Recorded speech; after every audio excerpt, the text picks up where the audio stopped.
Okay, before we do more things, we should read these first. The Japan Expo. Dude, when is Yoshi P gonna come to Singapore, man? Singapore is a nice place. My first question regards equipment. Wow, that's fast. A few years ago, the influencer Mr. Happy asked you if you consider adding set bonus to equipment and you didn't close the door. Okay. He's not going to introduce it. Not yet, not now. 6 years ago, he says that only when the game becomes hardcore, then he will add in more crazy or experimental systems. I don't think the game is there yet. Like I said, I don't even think the community can do 3 ultimates. So like even then, not just equipment, right? Even content, right? I don't think the game has reached to the point that the players are ready to sit down to just do endgame, grind this, just for that 1 more percent. If you add set bonus now, I don't know whether the players want it, you know? But I mean, they did try a little bit in Eureka. I think it works. And Bossja, and it didn't. Normal PvE, I don't think he's gonna do it. At least not yet. That's always a difficult question. I haven't made up my mind about it yet, which is to say that somewhere along the line, it clashes a bit with my game philosophy of FF14. This idea of getting a bonus when you've collected all the parts of a set of equipment. I think maybe if the game had become something much more hardcore for a really high-level target audience only, that would be something we'll consider. But in a way, having to, for example, force players to complete certain content that doesn't interest them in order to get piece of equipment, not because they want exactly, right? I don't think the player base are ready yet. You need people who will sit down here unconditionally to play the game. If I were to give you an example, World of Warcraft, Blizzard and World of Warcraft has literally reached the stage where they can put out anything for retail.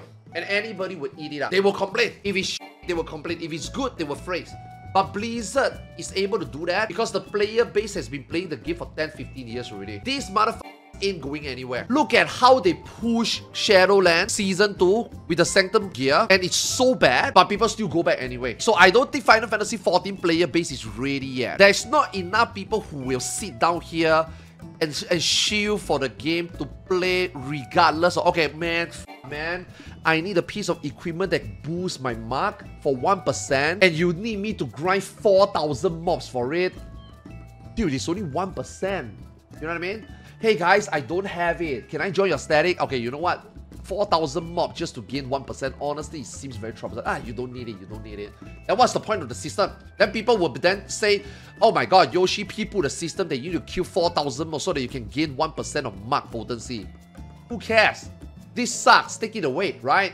But when you got the hardcore players only, and then your content is made for hardcore guys.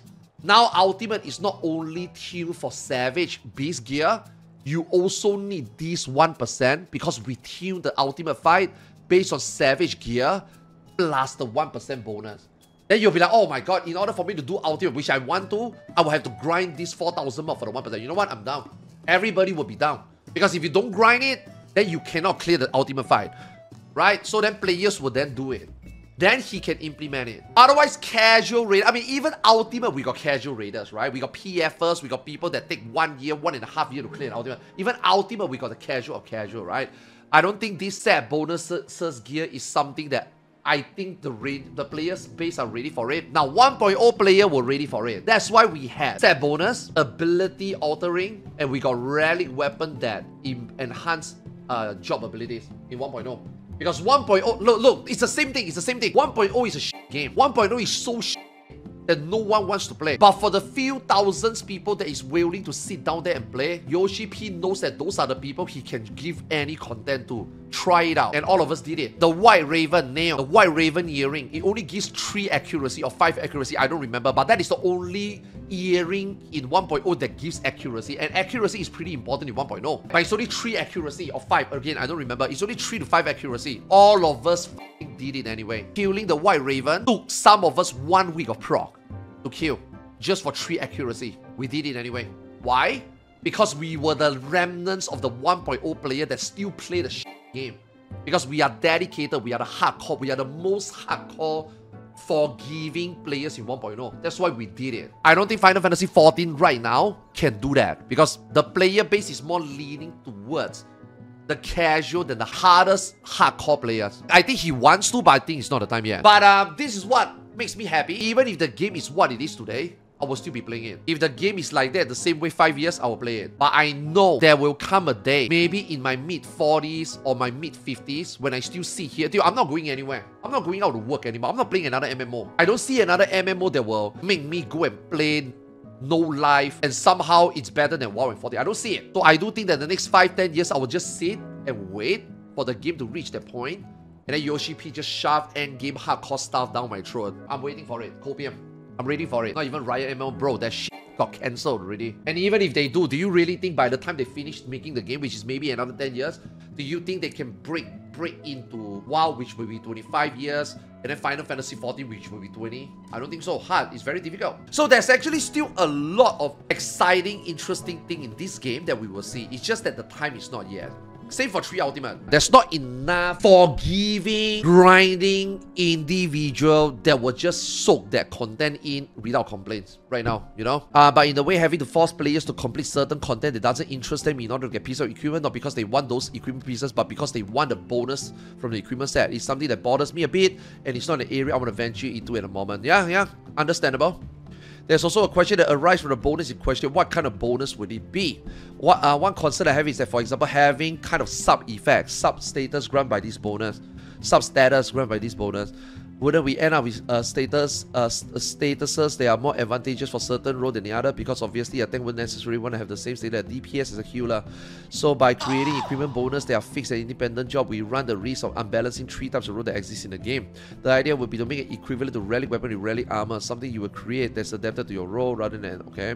But since we finished Endwalker, we already started brainstorming a lot of different ideas. And it's true that this kind of idea, for example, could add a bit of spice to 14 design philosophy. But we have to think about how to integrate really intelligently. I mean, they did it before already. Eureka is awesome, and I think they should use some of this side content, especially field operation. Field operations is like playing a different game mode in Final Fantasy 14.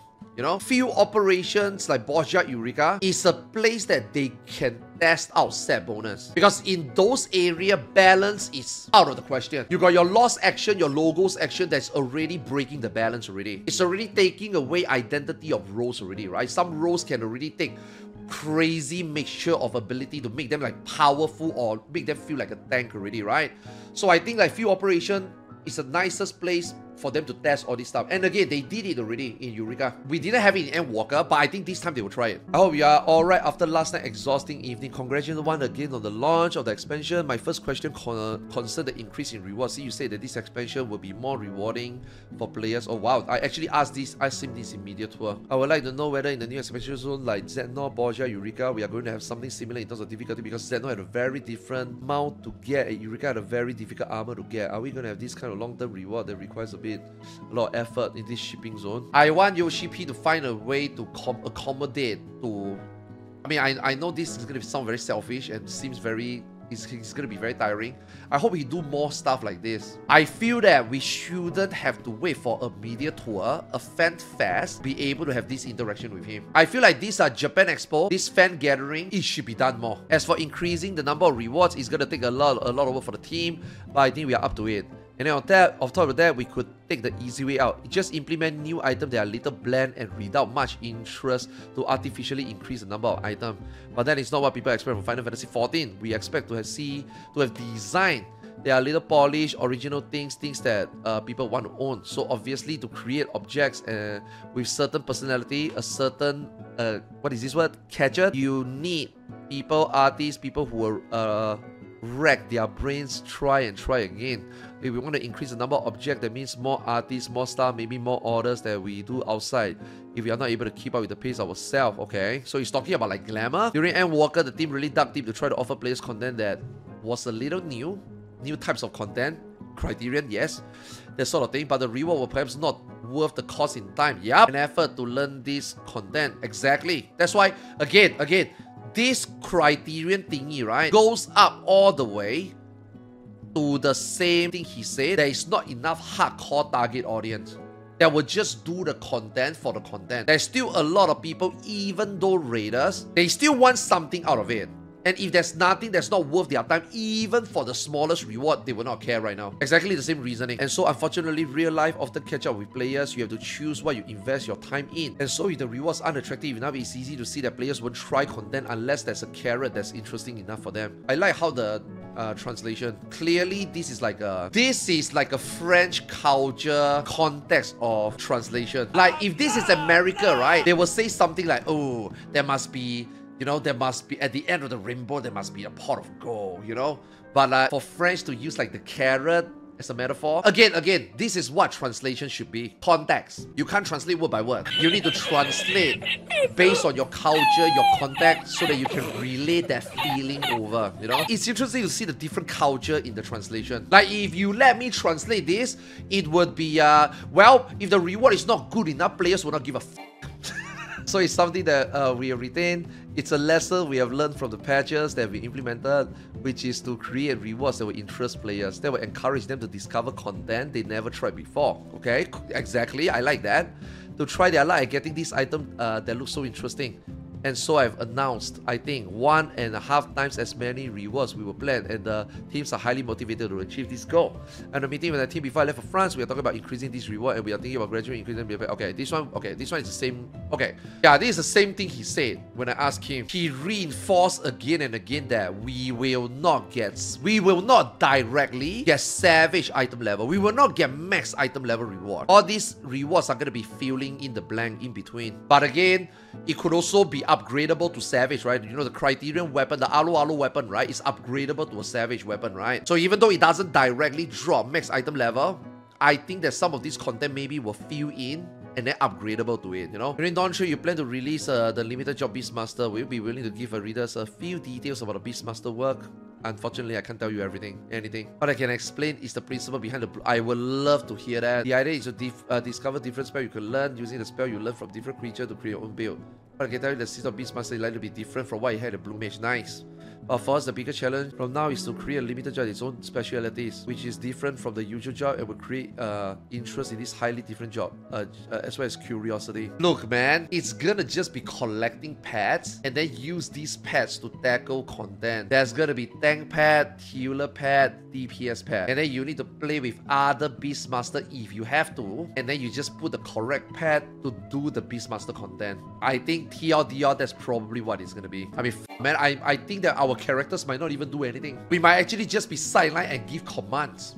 We might actually not even be fighting. Unlike Final Fantasy XI Beastmaster, right? Dude, I love Final Fantasy XI Beastmaster, man. Final Fantasy XI Beastmaster is so chill, man. Final Fantasy XI got so many solo-able jobs, fighting so many different NMs that is just so much fun. Beastmaster is one of them, you know? Wild pet battles around the world? Nah. Will we have something as hard and require as much investment? Ooh. He will probably say that Eureka is too much, Borgia is too easy, and then he's gonna do something in between. We took the time between the last part of Borgia and the next update to take stock of this type of content. These new playgrounds to try and identify the best elements of Eureka, the best elements of Borgia, the things that didn't work so well. From there, we'll be able to create a new playground that brings together the best of both worlds and generate interest. In other words, content that's both interesting to explore but also require all players to work together to achieve. Okay, tell you the truth, we have pretty much finished the planning phase. So we have already laid the groundwork. We have determined what kind of content the new exploration zone will have and what we can expect from it. Programming will start soon, so production is underway. It's really going to be a big project for us, and one I think will delight fans of Final Fantasy series in general. And I'll stop there because I know my team might be a little annoyed that I review too much. A little scoop then is like this content will, like previous one, be updated and when the various patches in the FFXIV series are released. And for the moment, we are planning to release the first content is 7.2. Okay, so 7.2, 7.3, 7.4, 7.5. So 4 installments, or maybe 0.2, 0.4, 0.5. I mean, so at least we're gonna get 3 installments, right? Just like that, no? Hopefully they do 48 man in 0.5. So the first 2 is just a build up. Don't do it like Z, no. Don't do Borgia, DRS, and Z, no. That's really bad. So maybe do a Pyros, Hydatos, BA. Or maybe do Animals, Pyros, and Hydatos, and then BA. You know, Hydatos and BA together, right? 3 is enough. I don't think you need 4. Because Eureka definitely was too draggy. Zednor was meaningless. I did Zednor one time and never went back. Okay, this one is actually a very good question. This one is actually a very good question, and it's a question that I don't think anybody asked. All these above, we all asked before already. This one is actually, I think, new. I don't think anybody asked this yet. Because this is more like an 8.0 question, right? Something we are currently discussing with the team. It's a discussion we are really having right now with the other members of the team, but literally what we are going to make people understand is that there's an evolution in job. Okay, increasing a number, camp number is one thing, but what interests people and someone bring them closer to that is feeling they are is the feeling that they are evolving, that their character is growing, becoming more and more powerful. So how do we make people feel their character is stronger? Feel that their character is getting stronger with numbers is a bit difficult. Is there also the use of materials to strengthen the character? So now we are really thinking about what we could do.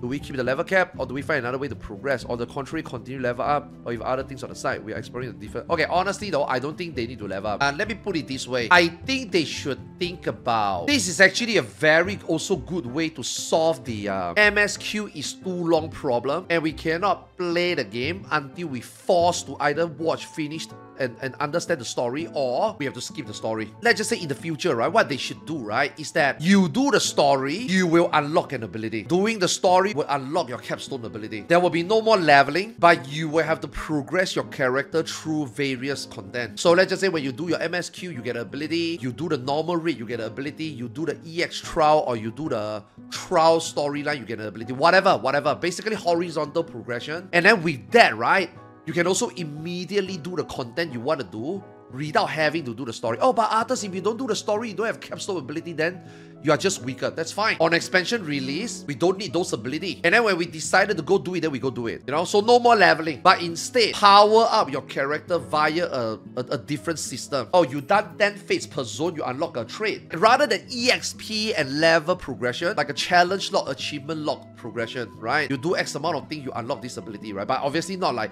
oh, you collected all Aether current in the zone, you learn another ability. Something like that, right? There's no point to raise level cap already. But you still need progression, right? You still need to feel that your character is experiencing something. You still need to feel that your character is leveling up. So the fate are like reputation, right? Think about the fates as reputation, right? But instead of completing a shared fate with 66 fates, I think that's too much. Maybe 30, maybe 20. You now also encourage open world content. You also encourage open world exploration. I mean, it's still leveling, right? But it's no longer tied to MSQ, turn in quest, get EXP, turn in quest, get EXP, do chore, get EXP. I think it's dumb. I really think it's dumb. Like, how many of you guys actually feel that you are leveling while you do your Dawn Trail story? Oh, guys, yo, I'm level 97. Woo! Yo, guys, I'm level 97 now. Oh my god, I'm level 98. How close are you to level 99? Dude, who f***ing cares? All people care is which level story are you on. Do you really care during the MSQ that you were leveling up? Did you really feel that, oh, I level up, woo! It doesn't matter, bro. So what if you level up? You still can't do content. Leveling through MSQ no longer feel like level up already, right? So I do think that they need to find a different way to make us feel that our character is doing something to level up. MSQ is not it. MSQ is not it. You do your MSQ, you finish your MSQ, holy f***, you get 10 merit point. Now 10 merit point, you can learn 2 skills. There's a total of 5 skills for you to learn. So now you need to learn 3 more. Where do you get 3 more? Now MSQ obviously is gonna give you the most merit point, right? You know, you still have to you know, cater for the casuals, right? Let them feel that it's part of the main important part of the game, right? But for people who don't want to do MSQ first, you just want to level your job, your merit point, for example, you just spam fate, spam dungeon, go to Zednor, go do hunt, anything, any content will give you the merit point. And then from there, you can also learn those skills. You know, take those points and exchange skills. Different ways to feel like you're leveling up, right? Rather than story, you know? Give us hero talent spec at this point. Okay, hero talent is like, there are trees that you have to choose. That is not something that Final Fantasy XIV wants to go into. I mean, it's the same thing as Yoshi P said earlier, right? Gears with substats, gears with bonuses. It's not something that he wants to go in for. He don't want to make people feel that you have to have all these things unlocked. You know, these different trees unlocked. So different situation use different. No, right? It's still gonna be linear. The same 5 skill that you learn as if you will be, you know, doing your MSQ now and level up and learn. Right? But they put it somewhere else. Think about it like earning a mount. You want to unlock all 5 mounts? Think about it like this. So instead of a leveling system, now you got merit point system. So you got 30 merit point. You got an ability here, an ability here, an ability here, and a trait here, a trait here, a trait here. How do you gain these points? MSQ will give you 10. I'm just throwing example, okay? I'm just throwing example, okay? You go and finish up all this zone, that's another 10. Beat both EX trial, you gain 2. You know, something like that. Will that change anything? Absolutely not. It's the same You know, you are still gaining 3 ability and you're still gaining traits. But you choose a different way to progress. I think that choice is more important because let me tell you, there is no way in hell I will ever start off an expansion watching cutscene for 5 days. I want to do the EX trial, man. I want to do the expert dungeon. I'm not going to take my own bloody sweet time to finish the story before I can enjoy the content I really want to enjoy. That is not to say that I don't enjoy the story. I want to enjoy the story later. So if that's the case, right, then story can become a progression, a route for you to progress. But I can immediately do my EX trial. But hey, if you do story, you gain the trait and the skill. Then you do the EX trial, you'll be stronger. It doesn't matter. It's an EX trial. I'm pretty sure even without the ability, I can kill EX trial. And then do the EX trial and I gain points from there. Then when I'm finally done, yay, I completed all the things that I really... Oh my god, dude, I really want to do Fates. I yearn doing Fates. I love Fates so much. Raiding, EX trial, story. I just want to do Fate. I want to explore open world. Go do it then you come back. You know what I mean? I feel like the game needs to have more horizontal leveling up system compared to right now. Right now, we are forced to do the story. I think that's wrong. Forcing you to do the story before you can play the other aspects of the game, I think it's wrong. It's almost like your mom tells you, Jimmy, you want to eat that steak? Jimmy, you want to have your ice cream? You better eat your veggie. If you don't eat veggie, you get no ice cream. You, mom, I want my ice cream. At the end of the day, I think they are thinking about it. So that's really good. I'm not saying that my idea is the best. But the fact that they are changing the way it's going to work means that hopefully in the future, we will not get another expansion that we are forced to do the story before we can play the game. Okay, anyway, where were we? The other point we are discussing at the moment is that we have indeed reached this rather significant milestone of level 100, but we also reached the level of complexity in job, except summoner, used as almost becoming a critical threshold where people no longer have enough keys or buttons to be able to use our action, except summoner. So what do? Do we continue in this direction of increasing complexity, more action, more keys, making them more complex, or on the contrary, we thinking about new way of playing jobs and other... You have to bear in mind in Final Fantasy XIV that it's a game that is intended to be fairly universal, a game that is aimed at both people who play occasionally and the people who play a lot and who are passionate about the game at high level. So there may be also people who are also involved. They're going to be reluctant to change, obviously. Okay. I think he is foreshadowing major job changes, creating how we play our jobs moving forward. I can understand that there may be a certain reluctance to make in-depth changes, but at the same time, our aim is also to create excitement, to create motivation, to discover something new, to always refresh the formula, because sticking to the same basics forever isn't healthy. Ooh, yo, this part right here, man, this part right here is black mage. There's a little bit of black mage salt in this statement, and obviously this applies to every job. We are always playing the same thing. Eventually, it will become boring. This expansion is about kicking away all the boring. But this expansion, he cannot do job. He said this multiple times already. This expansion, he cannot do everything. So this expansion is gonna start with content. And he also said a lot of times 8.0 is where he will change the job. I feel that we will see some significant change in job play. But I mean, significant change doesn't mean that it's good, right? It's still a game that is aimed at casuals and for hardcore. So he also can't make too much of a changes that it's gonna upset one party and the other, right? You always have to change things up a little bit, bring in something new. Otherwise, you will run the risk of stagnating. So our aim as the game creators is always to challenge ourselves, always to question ourselves, and we hope that the various decisions we'll be making and the changes we'll be making will be to your liking, and that you'll be able to take advantages of this new feature to discover the game in a new light. I think 8.0 is the job. 7.0 is the content, 8.0 is the job. If they can manage this, then I think they can still put out new jobs. Because honestly speaking, right, I said this yesterday, right? Viper and Picto are way ahead of the game right now. Viper and Picto are very advanced. It feels like the way that Viper and Picto are being played right now, the button you're playing, the flexibility you have, is completely different from all the other 19 jobs. These two jobs felt like they were the first two of job evolution. These two jobs clearly feel completely detached, unique, special on their own compared to other 19. So in the future, if they continue to put job like that, then the gameplay, because let's be honest, the gameplay already changed, right? If you compare Viper and you compare Pictomancer, it's completely not the same as how we play the game. Now, obviously, there's still a rotation. There is still a fixed blueprint of what you should press. But like for Picto, right? I don't even think that's a wrong way to play this job. You just have to do your 2 minutes properly. It doesn't really matter how you put which button first You know, in a way, this job is already something new compared to the other 19 already. So if they can continue to do jobs like this, then I think they can continue to roll out jobs, because those new jobs will be different from our existing 19s, right? And then obviously, if they have the time, I don't see how they can update all 19. There's no way. Every expansion introduced 2 new ones like this, revolutionary one like this, and then, you know, fix something, right? Like, you know how they fix Summoner? I can tell you right now, I'm very certain Black Mage is the next. They're gonna revolutionize it, evolutionize it. I think that's the direction they are going. They're gonna be making brand new job, new way to play the game, and then also change job one by one into like the new batch of jobs. Or remove some job. No, they don't have to remove job. No. There are so many changes they need to make the Black Mage change that. No. Actually, I don't think there's a lot of things they need to change for Black Mage. The current Black Mage is actually playable. The damage just suck, and if there is downtime, it's sucker. But I don't think they should focus their attention on fixing Black Mage now. Like fundamentally, how you play Black Mage, I don't think they need to consider that, like how to make it more fun or bring it back, make it as good. No, f it. I just think Black Mage needs a rework right now. Straight up, take this opportunity, go new, go next. Make a new version of Black Mage that is just more fun. Not saying that Endwalker Black Mage is not fun. I love it. I think it's fun. But I do think that Black Mage now, rather than moving back, I think Black Mage should just move forward. Hopefully they don't get a summoner treatment. Hopefully not. But you know, some job they move forward and it's better. Like play style wise, I think Paladin is better. Ninja is better. As much as I love Ninja back then having to, you know, juggle slashing, debuff, juggle, dodge, right? As much as I love that, or even Storm's Blood, right? I think Ninja right now is the best shape it ever been in, right? You know, I think some job they got it right, some job they didn't. Astrologian, they still don't know what the f to do with it. Monk, who knows?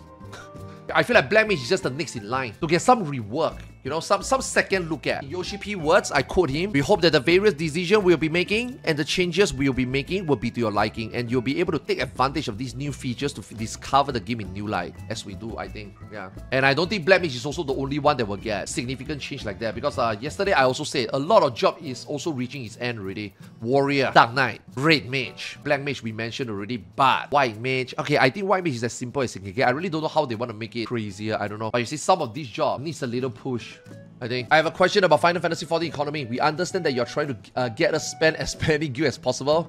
There are the 50 million gil mile. Recently with Dawn Trio, we had a very nice new one at 7.5 mil. There have been some changes to the list in particular. Is there a real problem with players having too much money? And have you thought of other ways to make us spend gil as we go along? I honestly think this economy is really. Final Fantasy XIV and the players just have to accept that gil is nothing in this game. No one cares. No one cares enough now. The higher the value of local currency in the game, especially in an MMO, the more opportunity it creates for businesses that sell gills for money. Even if it's hard to call them businesses, but rather leeches. Oh my god. Using time to collect this in-game currency, which then becomes real value, will be exchanged for real value in real money, will penalize the more casual players who don't have the time. Yeah. Okay, this pretty much sums up that I don't think he gives a f about raising the value of gil. Gil is completely fine as it is. You cannot buy really strong gear, and you can only spend on cosmetics, and you don't need cosmetics. If you can afford it and you want it and you earn it, cool. But if you don't have the money to not get it, it's cool too. At the end of the day, there's no FOMO. Nobody is gonna buy real power with gil. So I think that's why he wants to keep it. So we are interested in preventing this kind of practice by keeping an in-game currency that doesn't have high equivalent value in real-life currency. Precisely to avoid this kind of practice, which we consider harmful. Okay, you know what? This is actually okay. Because RMT might actually... Now, I'm not saying that there's no RMT, but if the game is heavily based on RMT, like Lost Ark, or even a certain extent World of Warcraft, although World of Warcraft one is more legalized RMT, then I think, like in World of Warcraft, man, I give you an example, man. World of Warcraft casuals cannot afford to even upgrade their gear. Like currently in Dragonflight, right? If you got your 2 fragments and you want to upgrade your gear, you want to buy the crest, you want to buy material to upgrade the crest, and then pay a crafter money to upgrade your gear. Casual players can't even afford that. Even though for me, it's only like, oh, it's only 5,000 gold. Okay, I mean, sure, take 5,000. Oh, how much do you need? Tip 3,000 gold is enough. Okay, sure, take it. I'll give you 10k. Casuals can't afford 10k. Casuals don't know where to make 10k. What do? Buy WoW token. So right, in a way, WoW token is like a legalized RMT, but it's actually a problem in WoW. Because one of the reasons why casuals player cannot get into retail WoW, one of the reasons is because it's too expensive. Too much money involved. Too much in-game. The in-game currency in WoW is too strong already. Now, obviously, it's not as strong as Final Fantasy XI. It's not as strong as like even Ion, for example. I do think that if your game economy is like that, like hey, as a hardcore player, I am f***ing glad I don't have to make money. I am so glad that I don't have to devote half my time playing an MMO to go out there, farm NM, farm X amount of item 100 a day just so that I can make X amount of profit so that at the end of the month I got this much money. Thank God I don't have to. I never made money and I don't think I ever will need to make money in Final Fantasy XIV. I can focus on the gameplay because you make money is it's such a waste of time, man. It is. Earning money to gain power is such a waste of time. I think personally. I think spending those time in like learning mechanics, get better at your job, helping people clear the fight, clear an ultimate, help people clear the ultimate, I think it's more important than go out there and make money. How many people used to play Ion back then and cannot fully enjoy the content of the game? Like PvP, 2 instances. No, you are stuck. You have to make money. You have to melt your gear. You have to make money. You have to buy mana stones.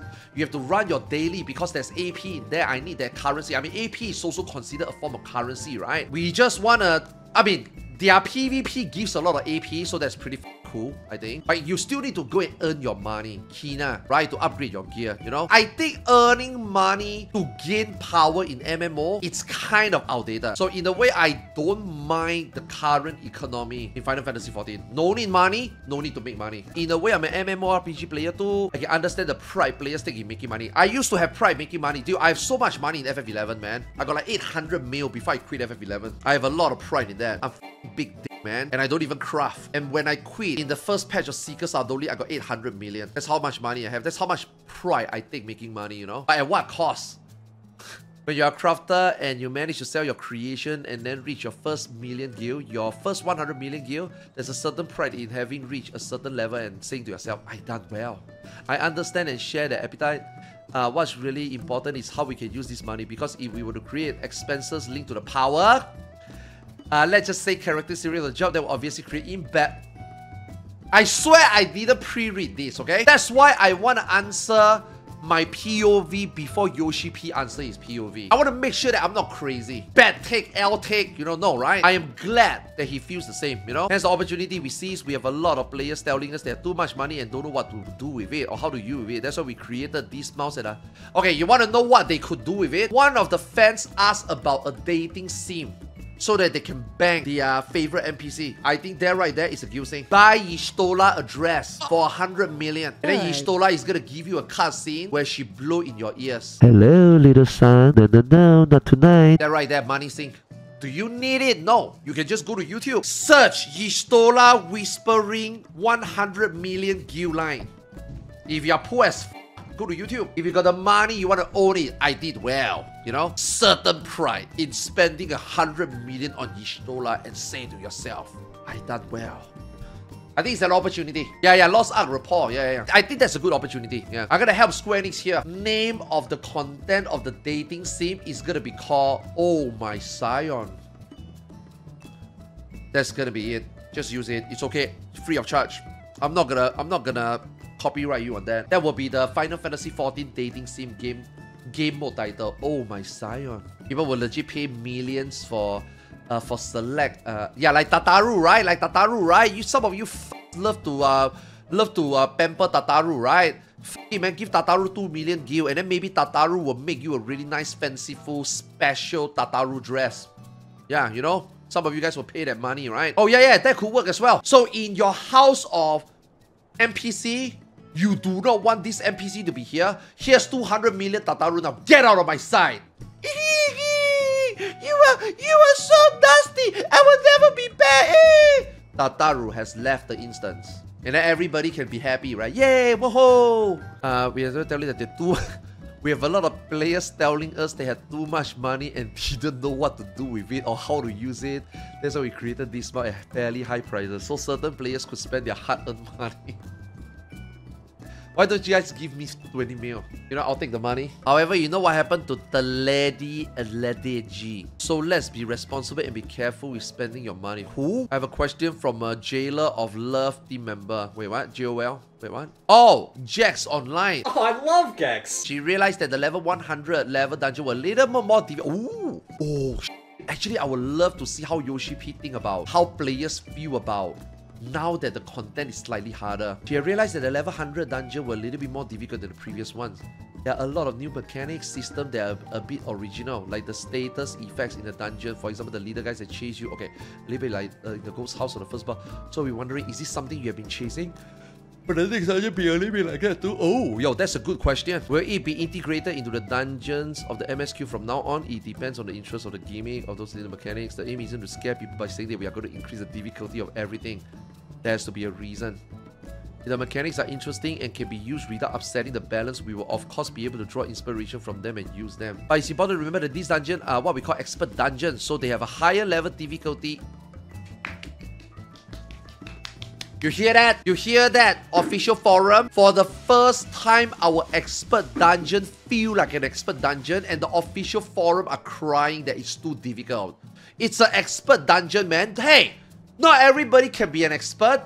Maybe it's time for you to realize that you ain't an expert.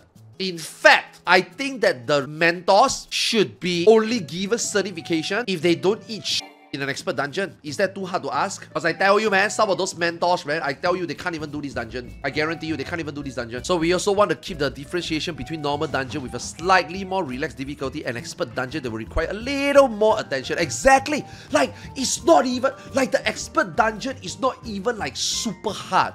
It's just a little bit more hard. And people already cannot handle it, man. That's just crazy to me. The game just came out. They just got level 100. They do it the first time. They do it the first pull. Oh my god, Yoshi P is too difficult. Are you guys out of your mind? My wife did the level 100 dungeon. One guy said in her party chat, this boss is too difficult after one wipe and he left the instance. It was a level 100 story. I don't want to spoil the name. It is a level 100 MSQ dungeon. On the second boss, the mechanic, with the X and circle, the DPS says that it's too hard for him. He left the instance after one wipe. Let's be honest, I died on that boss the first time. I have no f***ing idea what I was looking at. But that's Final Fantasy XIV! And the second pull onward, we get it. We still eat shit. We still get a few vow stack, but we get past it. Oh, you know what? Okay, okay. But people out there legitimately think that it's too difficult after one pull they left the instance. That's why I'm telling you, like, I think Yoshi P should take a very firm stance on this. Yo, this is a very good question, man. Holy f***, man. This is a very, very good question. Some of these questions needs to be asked and needs to be amplified, and people needs to know. You guys need to understand, it's only a little bit more attention. Little bit more attention applies a little bit more training to fetch through. Exactly, right? One thing to bear in mind is that the expansion has just been released. So obviously, even if everyone has reached level 100, exactly! Right? Everybody just reached 100 for the time being. The item level is quite low and people cannot accumulate a first type of, I have no idea, Memo Quartz? What is that? This must be like a France thingy. Oh, Tombstone! A new type of Tombstone will arrive with the release of Raid in 15 days time, and from then the new item level will also raise, and with the Raid plus the dungeon count will increase widespread understanding among players of the new mechanics we're going to introduce. So this notion of difficulty isn't absolute. It really depends on the time factor and on the understanding that will spread within the community and among the various players, who will spend more and more time on content that we imagine to be more difficult in the outset, but which over time will either become simpler or be better understood and better managed. Yeah, this is the first time they introduced this series of mechanics for us to do, right? Now it will make sense that players will start to grab the idea. In the future, we will know what to look out for. Because right now, right, some of the things we don't know what to look out for. Like the bird. Landslide is now happening on the southeast. How many of you guys actually read that? I didn't. I turned my camera around and I looked at the arrow. But if you actually can read, you don't need to turn your camera. So it's kind of like a new way to play the game, right? So I think once players get used to that, then some of these things that, you know, first time seemingly difficult, it will not be, right? Same for the ghost. The boss now is gonna do damage to the living, to the spirit. You need to read that. We didn't. So we eat shit, right, in the first time, right? I want to ask you a question that comes out a lot in the difference between the two cities that are added in the expansion. They really have very different roles. One, they have different commodities, like the market board, crafting NPC, for example, and then the second one, okay, this one is pretty normal, right? One is usually the main town, and then one is the main hub. The first thing to know for each expansion is there will be a main hub and a main city, okay? The one that will host the largest number of players. So for us, it's important that this city is welcoming and it allows the greatest number of states to play. Since that's where majority of people spend their time in the beginning. The second design philosophy is that we also think about the players who are going to pick up the expansion along the way, who are going to arrive later, and the fact that we only put beginning things in the first city and then put higher level things in the second city, where players will start later. They'll arrive in the first city and say to them, they'll arrive in the city and say to themselves, the capital is great. It's great. It's the capital. It's supposed to be full of people, and if there's no one there because everybody already left to raid Solution 9, then the town is deserted with the effect falls flat. Okay, so this one is more like a casual question, right? Separate the different function in each city. For example, okay, I think more important thing that he needs to ask, and I don't even think it's a question. I think it's a reminder. We need to be able to mount in Solution 9. The main city you don't mount, I can understand that. Our main city we were never meant to mount. But I think that Solution 9 needs to be able to let us mount. When you look at Raugas Ridge, when you look at Indishire, you can mount. So I think they should let us mount at least. But the artisan or the people who crafting stay in Turao where their market we create a dynamic because in the MMO, okay. The biggest problem in truth is that there is this place called Limsa. Which has such a unique charm, beautiful views, a special setting, and an attraction on the part of players that no matter how many new towns we develop, every time we lose to Limsa. Can I just bounce off that, youMadsin?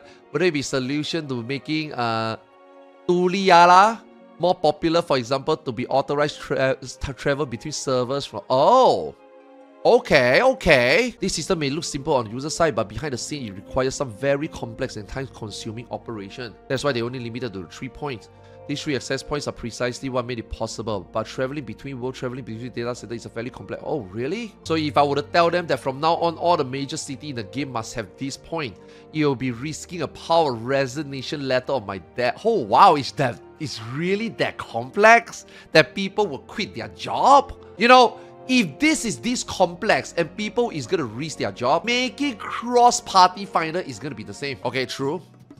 I mean, to be honest, right, Limsa is very popular, but Gridania and Uda is also pretty populated, let's be honest. So I do think that it's good that the 3 starter towns are populated, but it's really sad to see that Crystarium, Pugane is kind of like completely dead, you know? Your great interview, man, yeah.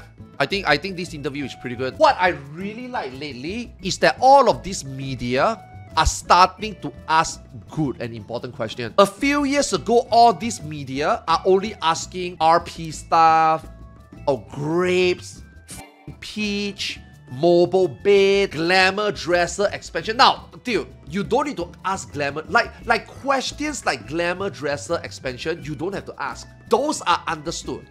Those has been asked every single live letter, every expansion. Everybody knows it's a problem. YoshiP knows it's a problem. I think it's more important that you start asking more futuristic, systematic, important changes to the game moving forward, right? So one thing I noticed that a lot of these like online media, Japanese, English, or European, they are asking better questions now. No more stupid questions. So yeah, pretty good article. Yeah.